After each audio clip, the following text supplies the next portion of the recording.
বেঁচে থাকতে দেয় না মানুষ সঠিক জিনিসের গুরুত্ব। তাই তো গুরুত্ব নিয়ে বলতে আসলাম ছোট্ট একটা গল্প।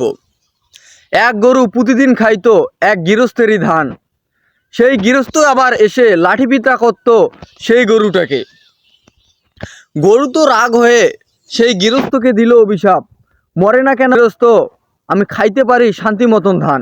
পরবর্তী সিজনে গৃহস্থ গেল মরে, সেই জমিতে হইল না চাষ, গরু খাইতে পাইল না ধান। তারপরে গরু আফসোস করে, কি অভিশাপ দিলাম, আগে তো ঠিক ছিল, লাঠি পিটা খাওয়ার পরও খাইতে পারতাম ধান। তাহলে বুঝলেন তো, যদি সঠিক সময়ে গৃহস্থকে সে সঠিক মূল্যায়ন করত, তাহলে সে প্রতিদিনই ধান খেতে পারত। আসলে ভাই সঠিক সময়ে সকলের গুরুত্ব দিতে শেখেন, না হলে গরুর মতো আপনিও আফসোস করতে বাধ্য হবেন।